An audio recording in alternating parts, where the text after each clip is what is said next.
स्वारगेट बलात्कार प्रकरणातील आरोपी दत्ता गाडे ज्या घरात शेवटचं पाहण्यात आलं होतं त्या घराची माहिती ग्रामस्थांनी पोलिसांना दिली आहे। पुण्याच्या शिरूर तालुक्यातील गुणाटमध्ये गाडे शेवटचा दिसला होता।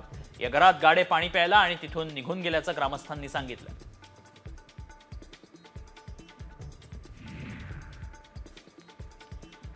दत्ता गाडेच्या विरोधात शिरूरचे गावकरीही आक्रमक झाल्याचं दिसतंय। दत्ता गाडेच्या कृत्यानं गाव बदनाम होत असल्याची प्रतिक्रिया ग्रामस्थांनी दिली आहे। गावच्या तरुणांची लग्न कशी होणार असा थेट सवाल ग्रामस्थांनी केलाय। स्वारगेट बलात्कार प्रकरणातील आरोपी नराधम दत्ता गाडेचे राजकीय नेत्यांसोबतचे फोटो समोर आल्यानं त्याचं कुणासोबत राजकीय कनेक्शन होतं का असा सवाल उपस्थित होतोय। आरोपीचा राष्ट्रवादी काँग्रेस शरदचंद्र पवार पक्षाचे माजी आमदार अशोक पवार यांच्या एका फ्लेक्समध्ये आरोपीचा फोटो असल्याचं निष्पन्न झालंय।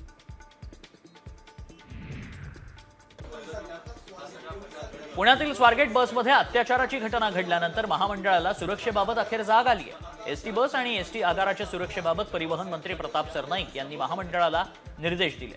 आगारातील बंद पडलेल्या बसेस भंगारात काढल्या जाणार आहेत। एसटीच्या सुरक्षेसाठी एआयचा वापर केला जाणार असल्याची माहिती सरनाईकांनी दिली आहे।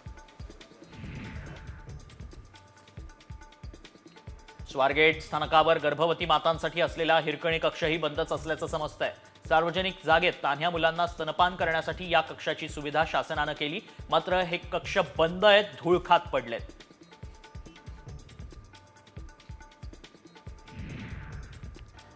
ऐंशी दिवसात आरोपपत्र दाखल झाल्याबद्दल सुरेश धसांनी गृहमंत्र्यांचे आभार मानले।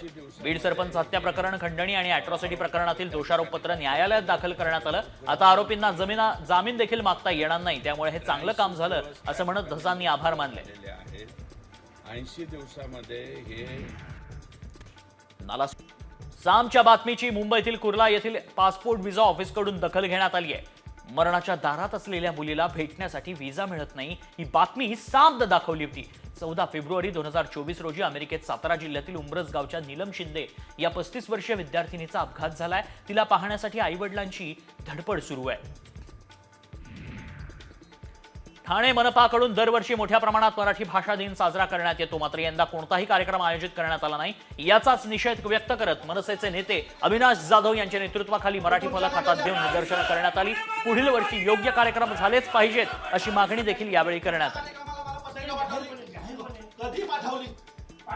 वसई महानगरपालिकेच्या